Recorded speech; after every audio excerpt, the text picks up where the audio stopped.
Au nom du Père et du Fils et du Saint-Esprit, la paix soit avec vous. Bienvenue, chers frères et sœurs, à Notre-Dame de Paris.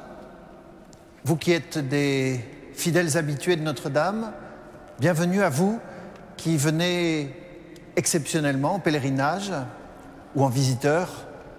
Soyez bienvenus.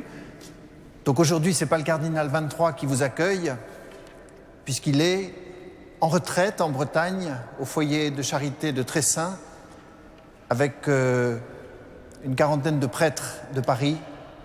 Voilà un temps de ressourcement, de conversion.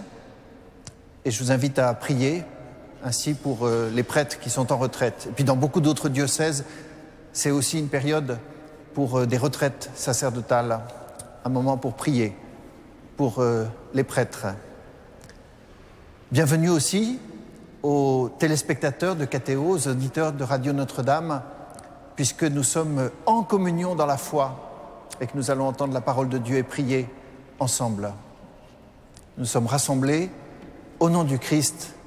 Faisons silence quelques instants pour entrer dans notre cœur, pour prendre contact par la foi avec Dieu vivant, présent, au-dedans de nous.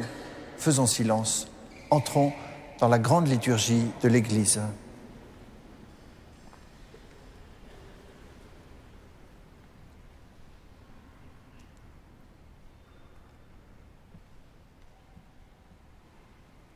Je confesse à Dieu Tout-Puissant, je reconnais devant mes frères que j'ai péché en pensée, en parole, par action et par omission. Oui, j'ai vraiment péché. C'est pourquoi je supplie la Vierge Marie, les anges et tous les saints, et vous aussi, mes frères, de prier pour moi, le Seigneur notre Dieu. Que Dieu Tout-Puissant nous fasse miséricorde, qu'il nous pardonne tous nos péchés et nous conduise à la vie éternelle.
Gloria in excelsis Deo.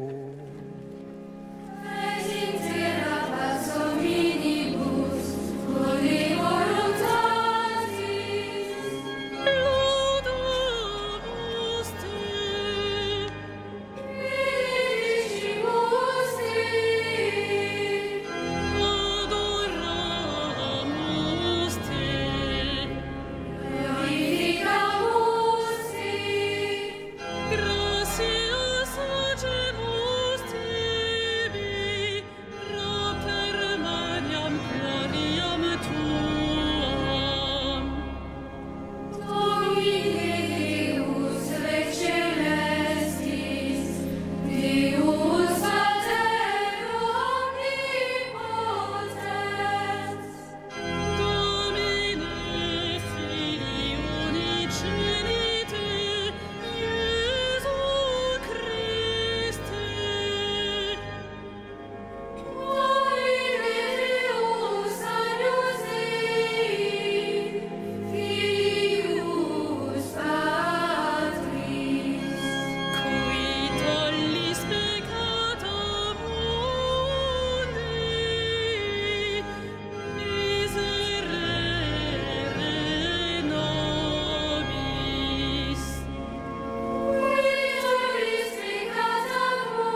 Prions le Seigneur. Dieu éternel et tout-puissant, dirige notre vie selon ton amour, afin qu'au nom de ton Fils bien-aimé, nous portions des fruits en abondance. Par Jésus-Christ, ton Fils, notre Seigneur et notre Dieu, qui règne avec toi et le Saint-Esprit pour les siècles des siècles.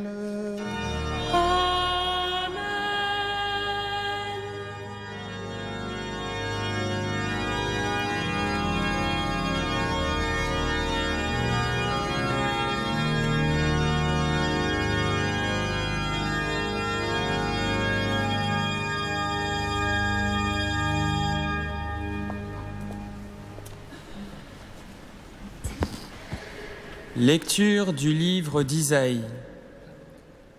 Dans les temps anciens, le Seigneur a couvert de honte le pays de Zabulon et le pays de Nephtali. Mais ensuite, il a couvert de gloire la route de la mer, le pays au-delà du Jourdain et la Galilée, carrefour des païens. Le peuple qui marchait dans les ténèbres a vu se lever une grande lumière. Sur ceux qui habitaient le pays de l'ombre, une lumière a resplendi. Tu as prodigué l'allégresse, tu as fait grandir la joie. Ils se réjouissent devant toi, comme on se réjouit en faisant la moisson, comme on exulte en partageant les dépouilles des vaincus. Car le jour qui pesait sur eux, le bâton qui meurtrissait leurs épaules, le fouet du chef de corvée, tu les as brisés comme au jour de la victoire sur Madiane. Parole du Seigneur.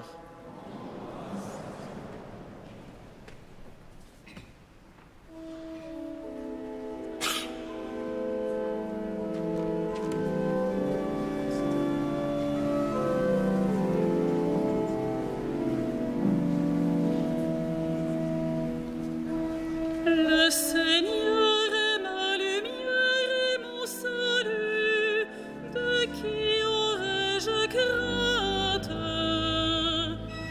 Le Seigneur est ma lumière et mon salut, de qui aurais-je crainte? Le Seigneur est ma lumière et mon salut, de qui aurais-je crainte? Le Seigneur est le rempart de ma vie, devant qui tremblerai-je? Le Seigneur est ma lumière et mon salut, de qui aurais-je crainte? J'ai demandé une chose au Seigneur, la seule que je cherche, habiter la maison du Seigneur tous les jours de ma vie. Le Seigneur est ma lumière et mon salut, de qui aurais-je crainte? J'en suis sûre, je verrai les bontés du Seigneur sur la terre des vivants. Espère le Seigneur, sois fort et prends courage. Espère le Seigneur. Le Seigneur est ma lumière et mon salut, de qui aurais-je crainte?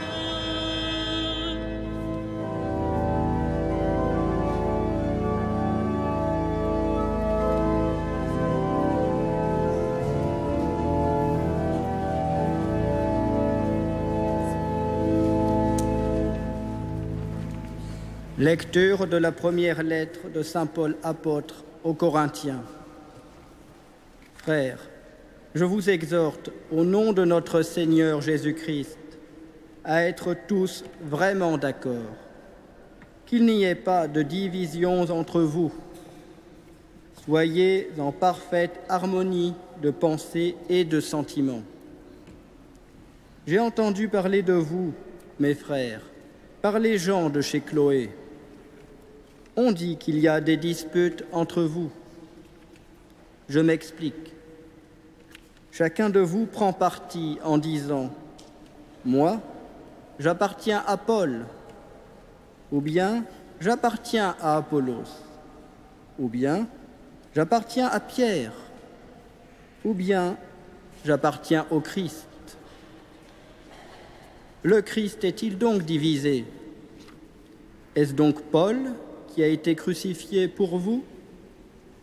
Est-ce au nom de Paul que vous avez été baptisés? D'ailleurs, le Christ ne m'a pas envoyé pour baptiser, mais pour annoncer l'Évangile, et sans avoir recours à la sagesse du langage humain, ce qui viderait de son sens la croix du Christ. Parole du Seigneur.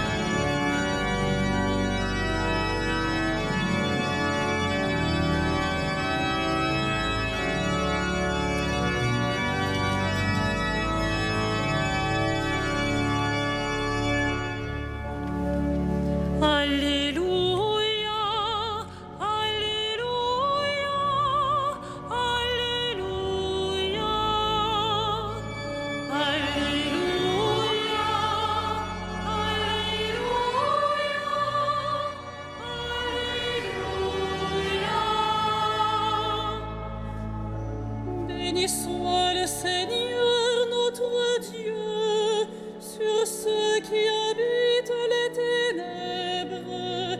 Il a fait resplendir sa lumière. Alléluia, Alléluia,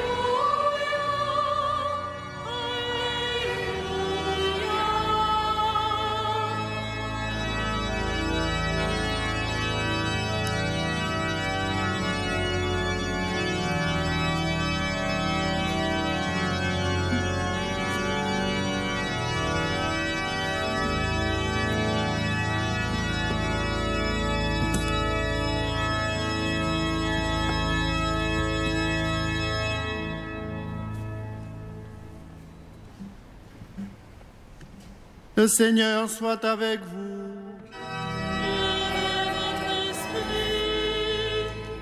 Évangile de Jésus-Christ selon saint Matthieu. gloire à toi, Seigneur.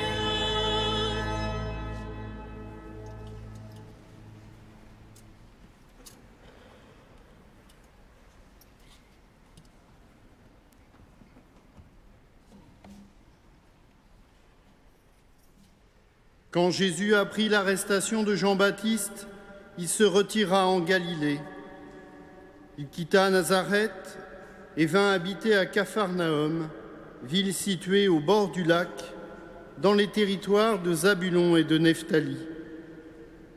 Ainsi s'accomplit ce que le Seigneur avait dit par le prophète Isaïe. Pays de Zabulon et pays de Nephtali, route de la mer et pays au-delà du Jourdain, Galilée, toi le carrefour des païens. Le peuple qui habitait dans les ténèbres a vu se lever une grande lumière. Sur ceux qui habitaient dans le pays de l'ombre et de la mort, une lumière s'est levée. À partir de ce moment, Jésus se mit à proclamer « Convertissez-vous, car le royaume des cieux est tout proche. » Comme il marchait au bord du lac de Galilée, il vit deux frères, Simon, appelé Pierre, et son frère André, qui jetaient leurs filets dans le lac. C'étaient des pêcheurs. Jésus leur dit « Venez derrière moi, et je vous ferai pêcheurs d'hommes. » Aussitôt, laissant leurs filets, ils le suivirent. Plus loin, il vit deux autres frères, Jacques, fils de Zébédée, et son frère Jean, qui étaient dans leur barque avec leur père en train de préparer leur filet. Il les appela. Aussitôt, laissant leur barque et leur père, ils le suivirent. Jésus, parcourant toute la Galilée, enseignait dans leur synagogue, proclamait la bonne nouvelle du royaume, guérissait toute maladie et toute infirmité dans le peuple. Acclamons la parole de Dieu. Louange à toi, Seigneur Jésus.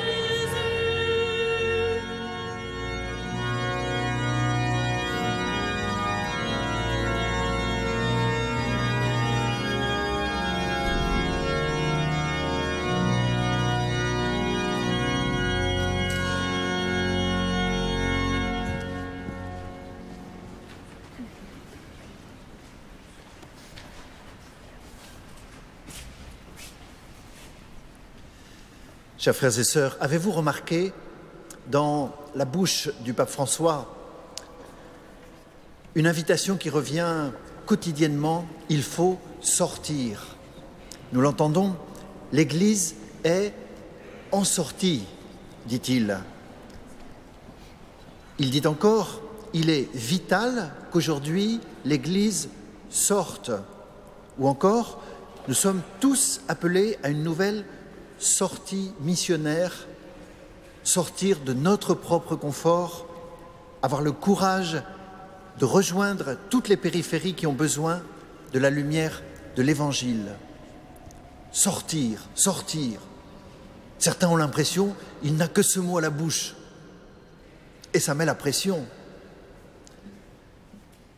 Et il dit encore, l'Église en sortie est la communauté des disciples missionnaires qui prennent l'initiative, qui s'impliquent, qui accompagnent, qui fructifient et qui fêtent.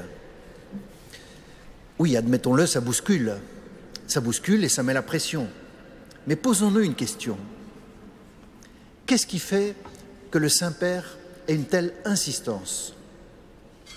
Et d'abord, que dit la Bible?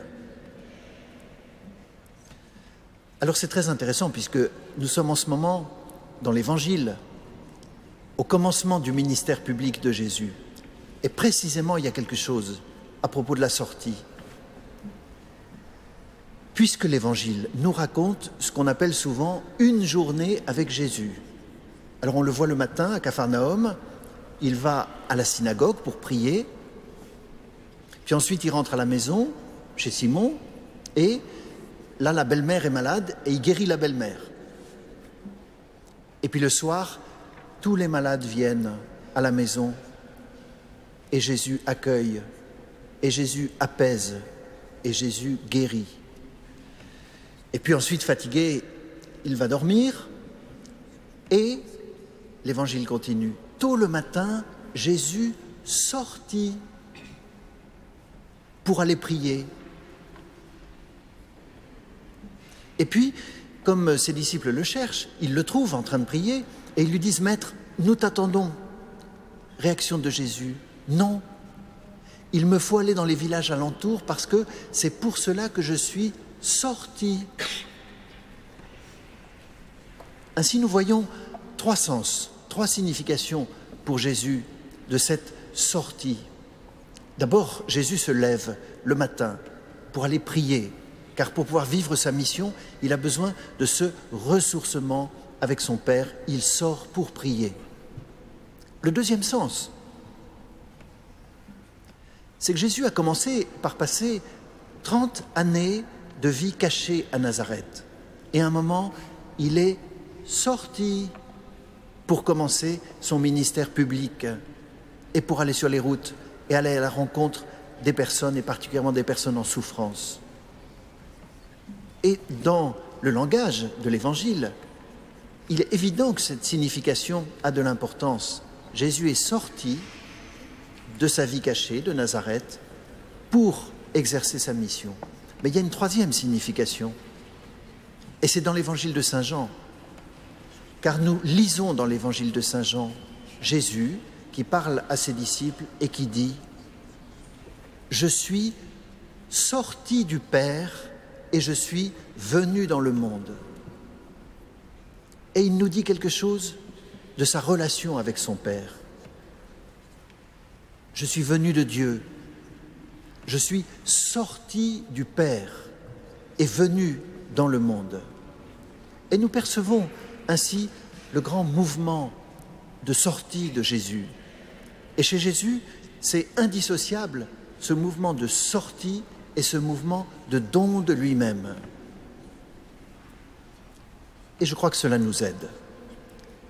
Et je reprends les propos du pape François, lorsqu'il dit, et cela nous aide à comprendre, je cite, « Le Fils de Dieu est sorti de sa condition divine et est venu à notre rencontre.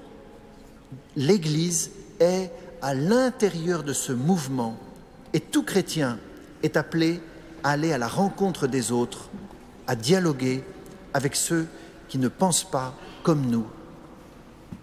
Que ce mouvement est puissant et que ce mouvement est proprement celui qui émane du cœur du Père, qui par son Fils vient jusqu'à nous et nous envoie.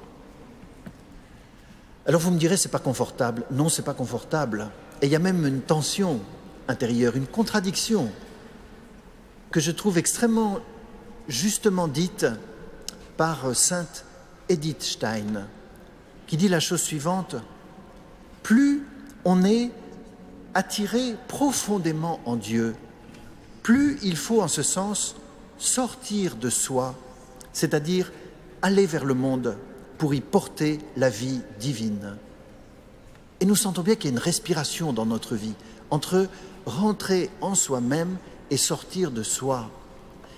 C'est une respiration, c'est un équilibre. Et vous êtes venus ce soir, chers frères et sœurs, dans la cathédrale pour entrer en vous-même, pour prendre contact avec le Dieu vivant et pour recevoir la source de sa vie. Et vous allez ressortir, et moi aussi, et nous allons repartir en mission.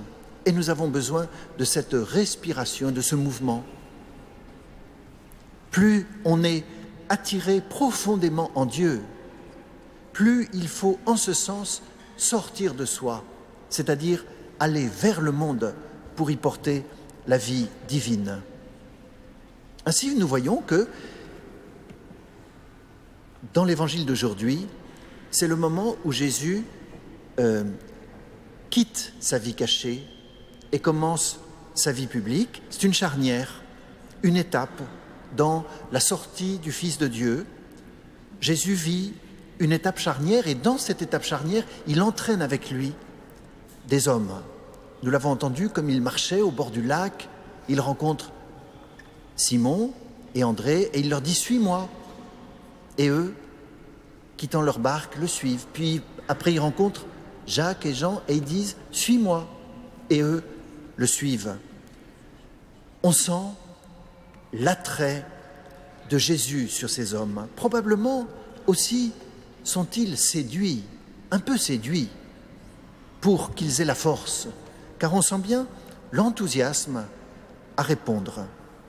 Alors, chers frères et sœurs, faut-il craindre la séduction? Faut-il se méfier de ces enthousiasmes? Faut-il craindre de perdre sa liberté? Est-ce une erreur de se laisser fasciner? Dans l'expérience de la séduction, tu dois discerner où cela te conduit.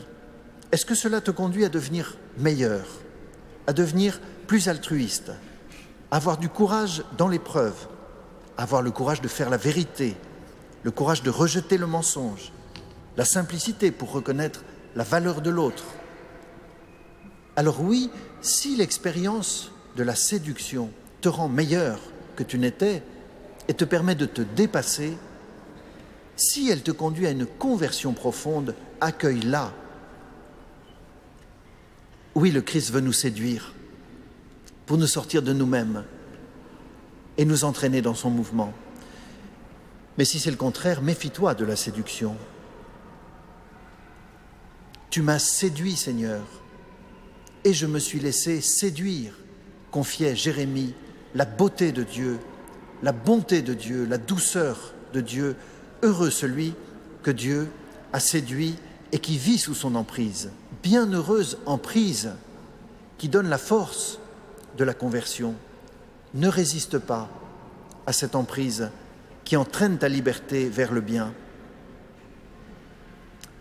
C'est une adolescente qui m'écrivait et qui me décrivait comment l'emprise de Dieu a donné une nouvelle orientation à sa vie. Voilà ce qu'elle m'écrivait. En début d'année, on m'a proposé de préparer ma confirmation et j'ai accepté. Au départ, cela m'embêtait un peu. Et puis, à notre retraite à Solesmes, j'ai eu comme une illumination. J'ai brûlé d'envie de recevoir l'Esprit Saint. Intéressant cette confidence. Au début, ça m'embêtait, cette démarche, et ensuite j'ai brûlé d'envie d'avancer. Nous sentons bien, la séduction est ambivalente. Il est sain de ressentir cette alternance entre l'attrait et la crainte. Cela laisse le champ au discernement du cœur, c'est la liberté qui s'exerce. La tentation, c'est de se méfier de la beauté de Dieu, de penser que si Dieu me séduit, je vais perdre ma liberté. Au contraire, plus il me fascine, lui qui est amour, plus je deviens un être libre. Le secret, c'est d'oser se laisser atteindre par la beauté de Dieu. Heureux les cœurs purs, ils verront Dieu. Et merci aux enfants de la maîtrise de Notre-Dame qui ce soir nous entraînent par la beauté de leur chant pour nous conduire dans la prière. Il y eut des étapes dans la vie de Jésus. Il y eut des étapes dans la vie de Pierre, dans celle d'André, de Jacques, de Jean. Il y a des étapes dans nos vies. Il y a des moments pour mettre de l'ordre dans nos vies. Écoutez encore cette confidence d'un lycéen. Cette confirmation me permet de montrer à mon entourage et à Dieu que j'ai choisi d'être chrétien et que ce n'est pas seulement mes parents qui ont choisi. J'attends de cette confirmation qu'elle m'aide dans la vie de tous les jours à dire que je suis chrétien, tout en gardant la tête haute, à pouvoir répondre aux personnes qui me demandent qui est Jésus.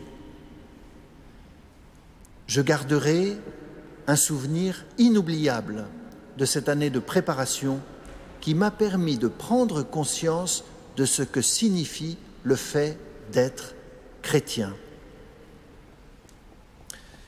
Alors c'est aussi le moment de décision et à certaines étapes de nos vies, il y a des décisions à prendre. C'est un lycéen qui m'écrivait, car il avait eu un choix entre l'entraînement sportif et la confirmation. Avant de venir ici, je me suis posé des questions, m'écrivait-il, j'avais un choix.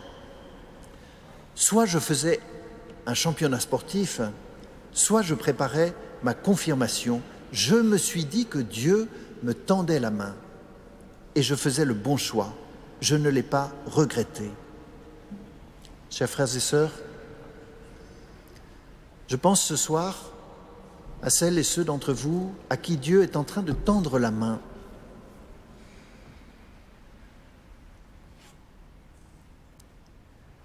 Accueille cette main qui se tend vers toi. Es-tu attentif à la main que Dieu tend vers toi? Je voudrais reprendre les mots du cardinal 23 lorsqu'il a ouvert l'année de l'appel. Avance au large, dit le cardinal 23. Je le dis à vous, les jeunes. Je sais que votre vie n'est pas aussi facile qu'il y paraît. Comment trouver votre chemin dans notre société? Sur quelles valeurs bâtir votre avenir? Comment exprimer votre générosité et votre soif d'un monde plus humain? Notre monde a peur de donner la vie. Et nous sentons bien, avec les débats parlementaires en France en ce moment, notre monde a peur de donner la vie et d'envisager son avenir. Statistiquement, vous êtes le petit nombre sur lequel va reposer le poids de notre société.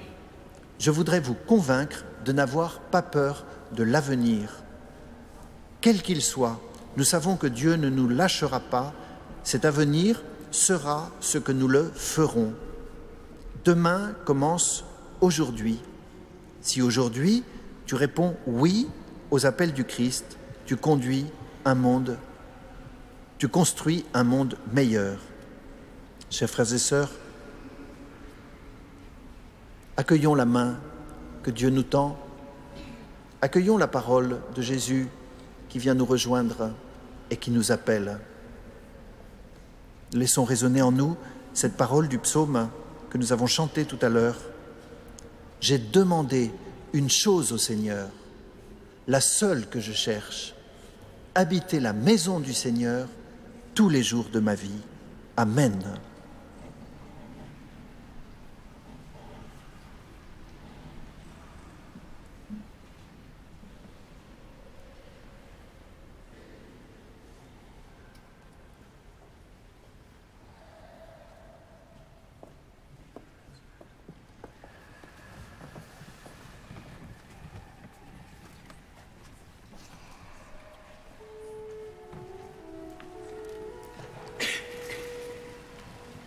Credo in unum Deum.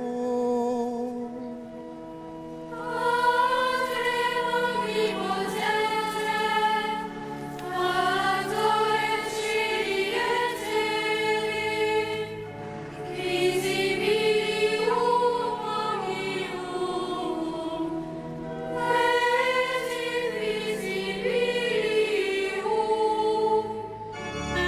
in unum Dominum, Iesu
Prions ensemble au moment d'offrir le sacrifice de toute l'Église. Dans ta bonté, Seigneur, accepte notre offrande, qu'elle soit sanctifiée et serve ainsi à notre salut par Jésus, le Christ, notre Seigneur.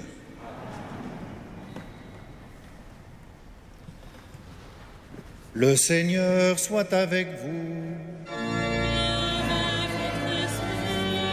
Élevons notre cœur. Nous le tournons vers le Seigneur. Rendons grâce au Seigneur notre Dieu. Cela est juste et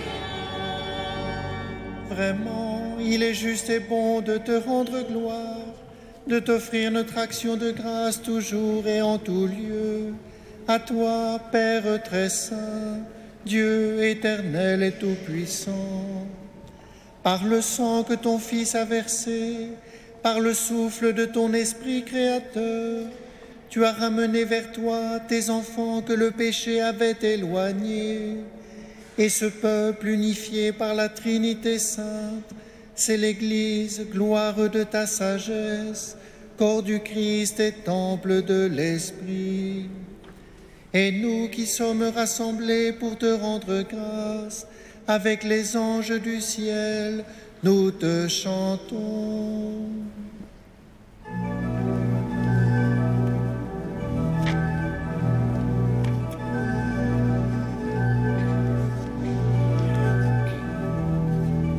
Sanctus,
Tu es vraiment saint, Dieu de l'univers, et toute la création proclame ta louange.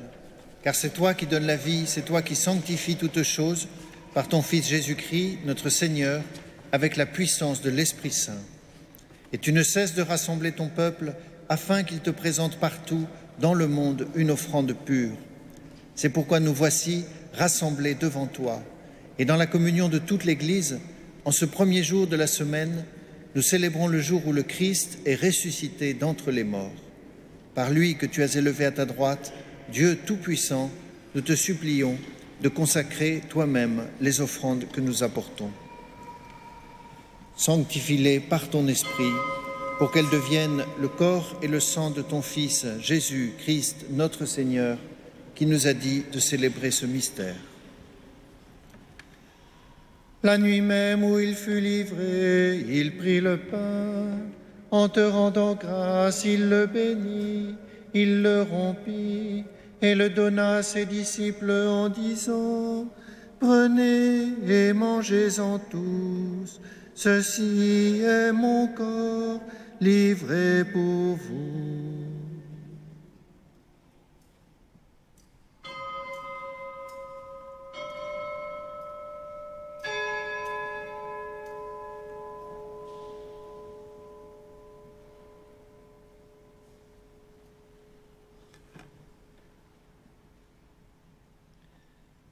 De même, à la fin du repas, il prit la coupe. En te rendant grâce, il la bénit et la donna à ses disciples en disant : « Prenez et buvez-en tous, car ceci est la coupe de mon sang, le sang de l'alliance nouvelle et éternelle, qui sera versé pour vous et pour la multitude, en rémission des péchés. Vous ferez cela en mémoire de moi. »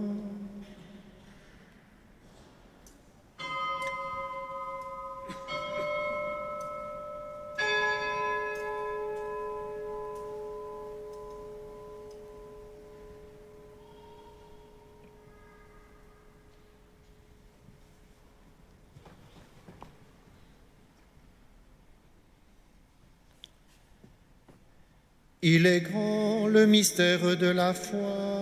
Nous proclamons ta mort, Seigneur Jésus. Nous célébrons ta résurrection.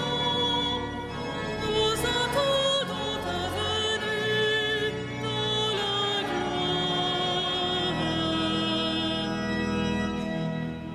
En faisant mémoire de ton Fils, de sa passion qui nous sauve, de sa glorieuse résurrection et de son ascension dans le ciel, alors que nous attendons son dernier avènement, nous présentons cette offrande vivante et sainte pour te rendre grâce.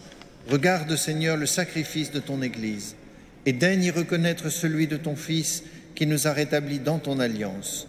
Quand nous serons nourris de son corps et de son sang et remplis de l'Esprit Saint, accorde-nous d'être un seul corps et un seul esprit dans le Christ.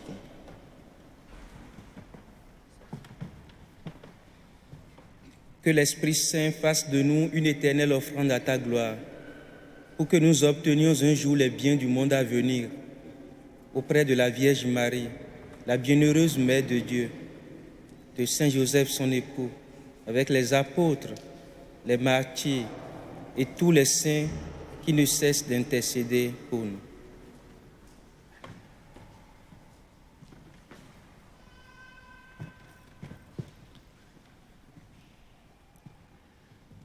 Et maintenant, nous te supplions, Seigneur, par le sacrifice qui nous réconcilie avec toi, étends au monde entier le salut et la paix. Affermis la foi et la charité de ton Église au long de son chemin sur la terre. Veille sur ton serviteur, le pape François, notre évêque André, l'ensemble des évêques, les prêtres, les diacres et tout le peuple des rachetés. Écoute les prières de ta famille assemblée devant toi et ramène à toi, Père très aimant, tous tes enfants dispersés.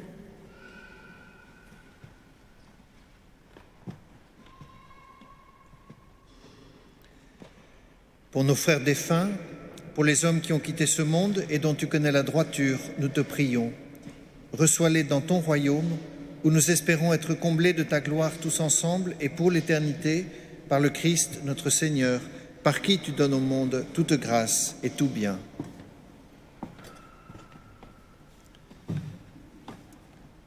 Par lui, avec lui et en lui.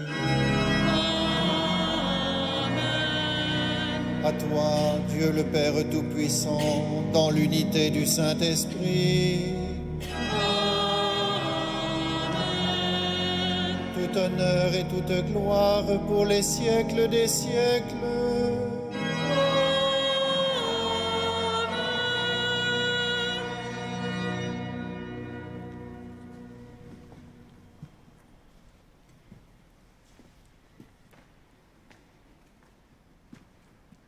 Comme nous l'avons appris du Sauveur, et selon son commandement, nous osons dire « Notre Père qui es aux cieux, que ton nom soit sanctifié, que ton règne vienne, que ta volonté soit faite sur la terre comme au ciel.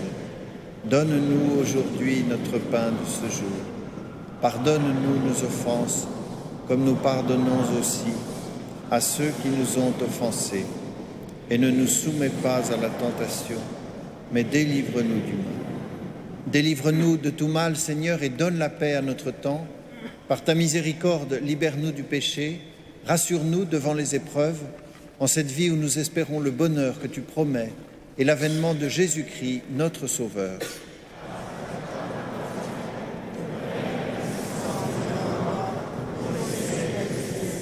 Seigneur Jésus-Christ, tu as dit à tes apôtres, « Je vous laisse la paix, je vous donne ma paix. Ne regarde pas nos péchés, mais la foi de ton Église. Pour que ta volonté s'accomplisse, donne-lui toujours cette paix et conduis-la vers l'unité parfaite, toi qui règnes pour les siècles des siècles. » Que la paix du Seigneur soit toujours avec vous. Et avec votre esprit. Frères et sœurs, dans la charité du Christ, donnez-vous la paix.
Heureux les invités au repas du Seigneur. Voici l'agneau de Dieu qui enlève le péché du monde. Seigneur, je ne suis pas digne de te recevoir, mais dis seulement une parole et je serai guéri. Le corps du Christ me garde pour la vie éternelle. Amen.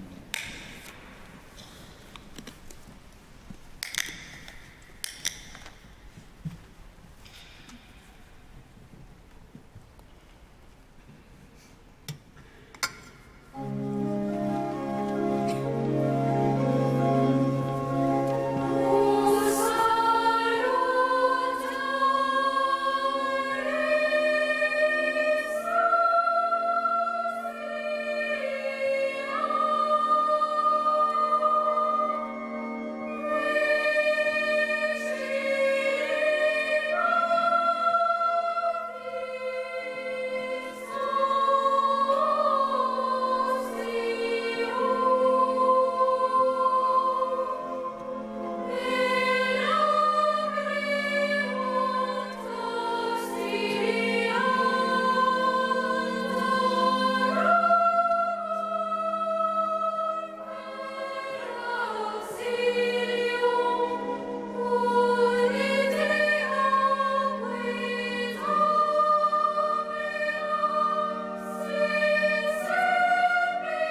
vous trouverez dans la feuille intercalaire que, bien sûr, vous pouvez prendre et conserver par devers vous les quelques informations utiles pour la semaine qui vient.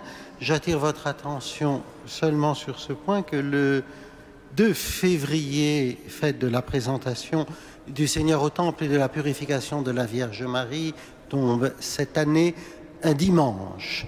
Il y aura bien sûr bénédiction des cierges à toutes les messes. Un cierge sera remis à chaque fois à l'entrée de la cathédrale, à chaque fidèle. Cependant, à 9h20, le chœur grégorien sera au fond de la cathédrale où les fidèles qui souhaitent y assister pourront être présents, recevront leur cierge pour la bénédiction, la procession avec le chant des antiennes grégoriennes, suivi immédiatement des laudes, de la présentation et de la messe à 10h ou à peu près de la présentation. Une bonne semaine à tous.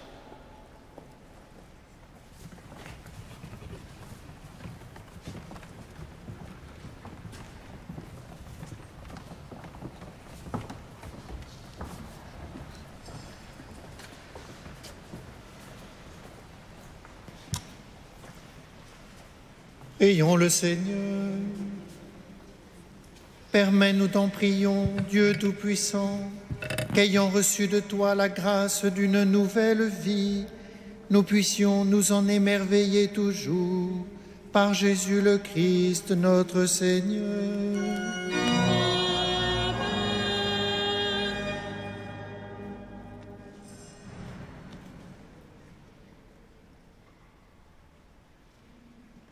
Le Seigneur soit avec vous. Que Dieu Tout-Puissant vous bénisse, le Père, le Fils et le Saint-Esprit. Allez dans la paix du Christ, nous rendons